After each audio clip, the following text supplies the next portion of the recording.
Bem-vindos a mais um Desvendando a Bíblia em Família! Sejam todos muito bem-vindos e, pessoal, lembrando que esse é um quadro que surgiu de uma vontade da nossa família estudar a Bíblia junto. Então, se você, papai, mamãe ou até filhinho ou filhinha, chegou até a gente aqui, você tem essa vontade, esse desejo de aprender mais sobre a Bíblia, esse quadro foi feito pensando em vocês, tá? Porque é um quadro onde a gente vai poder falar desde com o papai, a mamãe, até com os filhotes, e de uma forma assim que toda a família consiga estudar e entender junto. Outra coisa muito importante, pessoal, os nossos vídeos, eles são sequenciais. Então, se você quer acompanhar essa série aqui, esse quadro, é importante que você vá lá e venha seguindo todos com a gente, porque como o objetivo é estudar a Bíblia em família, um vídeo ele vai puxando o outro e a gente vem na sequência. Por exemplo, o nosso primeiro vídeo foi sobre a Bíblia, a história da Bíblia. A estrutura da Bíblia, como é que a Bíblia é montada, como é que a Bíblia é dividida. O segundo vídeo foi sobre Novo, a divisão, né? O Novo e o Velho Testamento. Isso aí. E aí a gente, no último vídeo, a gente falou sobre O Pentateuco. Que são os primeiros 5 livros da Bíblia. Isso, que abre a Bíblia, né? Que conta a história do início de todas as coisas. Então a gente aprendeu um pouco sobre esse grupo, né? Do Pentateuco. E hoje a gente vai começar o primeiro livro da Bíblia. E mais uma vez, pessoal, a gente vai dividir. Como ele é muito grande, pra gente não ficar com um vídeo muito extenso, né? E ficar uma coisa mais dinâmica, que toda a família consiga participar, a gente vai dividir o livro de Gênesis em 2. Hoje a gente vai ver a primeira parte. No próximo vídeo vai ter a segunda parte. Então fica com a gente, não desconecta, aproveita aí, já deixa o seu comentário. Quero saber se vocês estão gostando, se não estão gostando. Todas as informações são muito importantes para nós, porque isso vai ajudando a gente a produzir os próximos conteúdos de uma forma que comunique melhor com todo mundo. Beleza? Então, pessoal, a gente vai falar sobre Gênesis. Gênesis é o primeiro livro da Bíblia e a palavra Gênesis significa começo, tá? É o livro que faz a abertura da Bíblia e começa a contar o princípio de todas as coisas, ou seja, como tudo começou. No começo tudo estava escuro e vazio, mas Deus criou com uma só palavra. E com uma só palavra, quais foram as coisas que Deus criou? Vamos lá. luz. Primeiro dia ele criou a luz. Ou Era seja, tudo escuro. Era tudo escuro e ele fez a divisão entre dia e noite através da criação da Luz. Muito bem. Depois disso, o que ele criou? O céu. O céu. Beleza. Segundo dia. Terceiro dia foi? A terra e os mares. Ele dividiu a terra do mar. Isso aí. Ele criou porções de terra seca. Então ele fez a divisão entre o mar e a terra seca. Beleza. Próximo dia, o que foi? O sol. As estrelas, o sol. Ele criou, em algumas versões da Bíblia, você vai ver ali, ele usando a expressão, criou os luminares, um grande para o dia e os outros para a noite. Então a gente está falando de quem? Está falando do sol, Das está falando das estrelas, da lua, de tudo isso. Beleza. Próximo dia, Peixes e aves. ou seja, criou os peixes no mar e as aves no céu. Sim. Sexto dia, A criação de Os animais terrestres e de nós. Aquáticos. E de não, nós. aquático foi os Seres peixes. humanos. No dia anterior. Então, criou os animais da terra e nós, nós, seres humanos. Beleza. E no sétimo e último dia, o que Ele ele fez? descansou. E ele santificou esse dia. Beleza? Então, isso é interessante porque traz pra gente, Deus já começa desde então a importância do trabalho, porque ele trabalhou afinal de contas, né? E também a importância do descanso. A partir daí, a gente tem a criação do Jardim do Éden. Deus pega ali Adão, vai colocar Adão no Jardim do Éden, e aí Deus dá um trabalho para Adão. Adão vai ali nomeando os animais, né? Exercendo ali, enquanto homem, o governo que Deus tinha até então ali, o papel, o trabalho que Deus tinha dado para ele em relação aos animais. Tem aquela partezinha onde Adão começa a ver que todos os animais ele tem uma companheira para ele, e aí Deus percebe a necessidade de criar o que para Adão? Uma companheira para ele. Sim. Então Deus, a partir de então, cria a mulher, né? A mulher. E aí ele faz essa criação da mulher a partir do quê?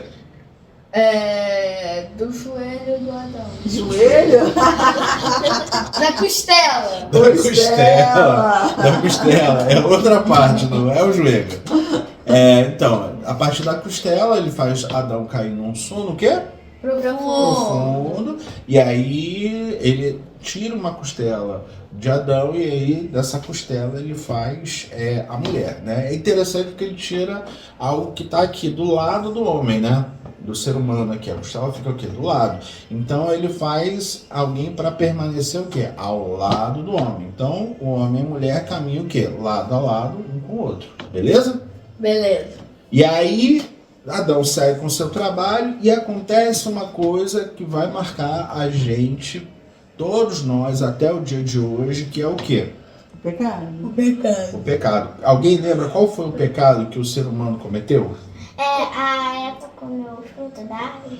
Exatamente. Ou seja, do Jardim do Éden, de todas as coisas ali, Deus deu liberdade ao ser humano. Mas ele deu uma regra que é que de uma árvore específica o homem não deveria comer. Sim. Né? Que era a árvore do Conhecimento do mal. Do bem e do mal. Do mal. Muito bem. E aí, o que acontece? Vem quem ali para falar com a mulher nesse contexto? A serpente. A serpente. A serpente começa a fazer o quê? Começa a despertar na mulher ali o quê? O desejo.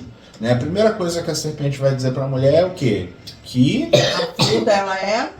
boa. E que eles não morreriam, né? Porque aquela fruta, na verdade, ia fazer com que eles se parecessem mais com Deus. Sim. E de certa forma, assim, a serpente não estava contando ali uma mentira, mas ela vai criando o que na mulher ali? O desejo, a curiosidade. E a mulher acaba comendo do fruto e também dá esse fruto a Adão, ao homem, que também sabia que não podia e mesmo assim ele sente o desejo e ele vai lá e comete esse pecado. E esse pecado, ele influencia na gente até hoje, porque por conta disso todos nós nascemos o quê? Um pecado. Todos nós nascemos pecadores, beleza? Sim. Quando Deus chega para falar com o homem já entendia ali qual era a realidade dele, já percebeu ali como é que já percebeu ali que eles não estavam vestidos, Deus faz ali umas roupas para eles ali e eles acabam sendo o quê? Expulsos do Jardim do Éden. Exatamente, eles saem, são retirados do Jardim do Éden e a partir dali o ser humano começa a quê? A sofrer, né? Porque o homem começa a ter que trabalhar para produzir o seu próprio alimento, a mulher começa a sentir dores de parto, então o homem começa a sofrer a partir do quê? A partir do fruto do seu pecado. Todo o esforço, todo o trabalho começa a vir a partir daí. Beleza? Beleza. Adão e Eva tiveram filhos como Caim e Abel. E assim começam as primeiras famílias na Bíblia. Adão e Eva concebem aí Caim e Abel, eles crescem, tem mais filhos, e a gente também começa a ver as primeiras situações na Bíblia acontecendo, né, de um irmão matando outro irmão, mas mesmo diante de tanto pecado, das pessoas deixarem de olhar para Deus, viverem suas próprias vidas, seus próprios desejos carnais, Deus não deixa de olhar para a humanidade. Uma coisa que é interessante é perceber que em nenhum momento assim, Deus deixou de se relacionar, porque na história de Caim e Abel, você vê que ele continua se relacionando com os filhos, né? Então você tem ali um momento ali onde os filhos vão entregar suas ofertas a Deus e até por conta disso acaba surgindo o desentendimento que termina com a morte, né, de um dos irmãos, um irmão matando o outro. Mas o que para mim é muito interessante nessa parte é você ver como ainda assim, com todos os erros, com todas as questões, Deus ainda procura manter um contato, um relacionamento com nós, né, com os seres humanos. Porque mesmo Deus expulsou, então por exemplo, agora Deus deixou de lado. Não foi isso que aconteceu. Então você vê, e ainda que as coisas continue, né, o pecado continue agindo, Deus ele procura continuar ali mantendo contato. A consequência do erro ele viu tanto para Adão e Eva, como a gente vai ver para Caim, mas Deus ainda continua tentando manter o seu contato e buscar pelo ser humano e recuperar ele, que a gente sabe que no final das contas só vai ser efetivo através da vida de Jesus, né? Mas ele continua ali buscando restaurar com o ser humano. E outra coisa que eu acho bem bacana também falar nesse sentido, né? É que, tipo assim, Deus não foi mal em relação de tirar Adão e Eva. Se ele não tira Adão, exatamente, se ele não tira Adão e Eva dali, como que o ser humano ia ficar? Exatamente. Como que ia ficar a nossa vida? Exatamente. Sim, uma correção de Deus, e Deus continua nos atraindo a ele, né? Para o homem voltar em si, não, calma aí. Os desejos vão vir, as situações vão vir, mas eu quero Deus. Então Deus ele vai, como José falou, né? Em Jesus isso vai ficar muito mais claro, vai ser perfeito, né? Vai ser a conclusão desse projeto de resgate aí do ser humano. E aí o ser humano, a partir de Caim, continua ali cada vez mais pecando e vivendo as consequências disso. O ser humano ele vai se multiplicando, ele vai crescendo sobre a terra, né? Vai criando povos, comunidades e se afastando de Deus. Então, chega um tempo que as pessoas se afastaram tanto de Deus, mas surge um homem que consegue se relacionar com Deus. Então surgiu um homem, esse homem é Noé, e qual foi o diferencial de Noé?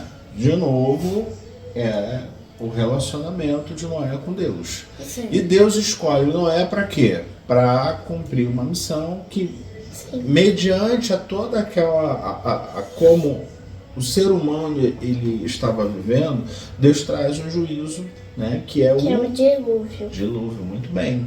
E o que foi o dilúvio? Até então, o ser humano não conhecia o quê? Não conhecia a chuva. A terra ela era regada a partir de quê? De um orvalho que brotava da terra. Então, o ser humano não conhecia a chuva. Então, Deus decide o quê? Inundar a terra para trazer um juízo e escolhe Noé para ser o quê? Para ser aquele que traria continuidade para a humanidade. Então ele dá o quê? Ele dá uma missão para Noé. Qual foi essa missão? Construir a barca. A arca, né?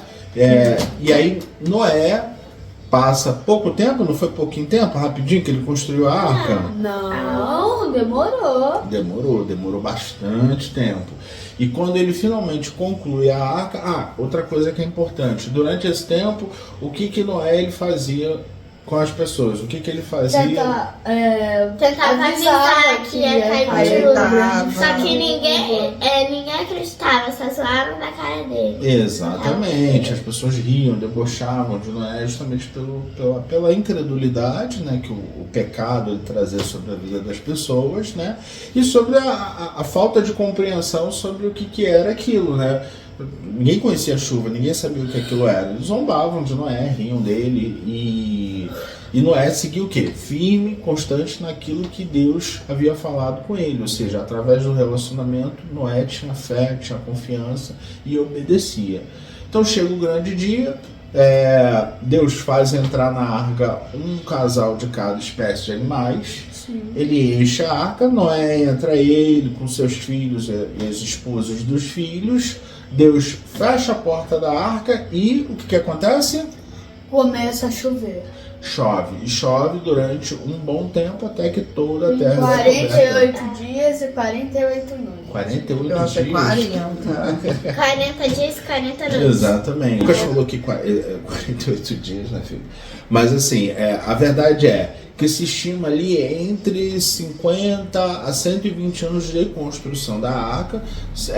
Choveu durante 40 dias e 40 noites e tem ali uma estimativa que cerca ali de 300 dias a família após o dilúvio, ou seja, após o momento que termina o dilúvio, de aproximadamente aí 350 anos, 350 dias eles ficaram ali dentro da arca, né? Praticamente um ano ali, até que as águas baixassem. E a estimativa dos anos de Noé construindo a arca é porque eles contam com o nascimento dos filhos, né? Até o começo da catástrofe, né? Do dilúvio. Então você tem todo esse período e Noé segue o quê? Obedecendo, segue o quê? Crendo e realizando esse trabalho ali. Então, após o dilúvio, Deus dá uma ordem a Noé ali, porque era que ele o quê? Ele de novo começasse a povoar a terra. Então esse aí foi o nosso dilúvio, né? Mas, pai, ainda tem a questão da aliança do arco-íris. Ah, sim, verdade. É importante, essa talvez seja uma coisa das mais importantes, porque ao final de todo esse processo do dilúvio, Deus ele estabelece uma aliança com o ser humano, de que ele nunca mais traria juízo a partir de um grande dilúvio, das águas. E essa aliança, né, ela veio em formato de um arco, né, o que a Bíblia vai chamar de arco do concerto, que hoje a gente conhece como um arco-íris. Então ele estabelece isso e cria ali uma aliança com o ser humano e de relacionamento e de palavra ali, de que ele não faria mais, traria mais um juízo dessa forma.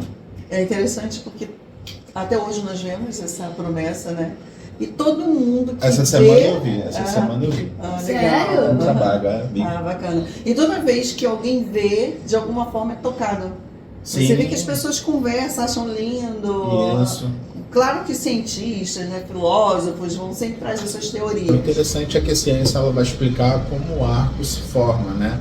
E a Bíblia ela traz um sentido, um significado do porquê ele existe. Acho que isso é o que para a gente, enquanto fé cristã, torna tudo mais majestoso, mais significativo. E deixa as pessoas, por isso eu acho que é a maravilha, das pessoas olharem, nossa, o arco, que traz esse... Eu acho que as crianças acha bonito, não acha? Eu acho. É bacana olhar para o arco-íris, nossa, assim, traz algo diferente, porque você saber simplesmente porque se formou e você saber por que formou, é o que para mim faz de verdade toda a diferença, né? Faz sim. Então, pessoal, esse foi a primeira parte do nosso vídeo falando sobre Gênesis. É importante aí você deixar suas dúvidas, deixar aquele like se você curtiu o vídeo aí. Inclusive escrever, né, se de verdade o arco-íris causa isso em você, que a gente falou, né? Explica aí a sua experiência ao ver um arco-íris, se isso faz lembrar da história disso aí. Opa, saúde! Epa! Giba! Para o nosso vídeo de hoje, o nosso desafio vai ser vocês conversarem em família sobre o que vocês acharam dessa história, desse princípio, dessa primeira parte aí do livro de Gênesis. Lembrando que vamos ter a sequência para a gente encerrar esse livro, então fique ligado, acompanhe a gente aqui e curta, compartilhe e deixe aí os seus comentários, as suas dúvidas. Recapitulando também o vídeo de hoje, falamos sobre Gênesis, que é o primeiro livro da Bíblia. Falamos sobre a criação, primeiro, segundo, terceiro, até quarto, o sétimo quinto, dia. sétimo dia que Jesus falamos criou. sobre o Jardim do Éden, Adão e Eva, falamos sobre a queda do homem, falamos sobre a formação das primeiras famílias, né? Que Deus não desistiu. Que Deus não desistiu, da persistência. Falamos sobre Noé, sobre o dilúvio, sobre o arco do concerto, a aliança que Deus fez com o homem, a promessa dele, e a gente segue no próximo vídeo. Então, esse foi o Desvendando a Bíblia em Família! É isso aí, pessoal. Até o próximo vídeo. Esperamos vocês. Valeu!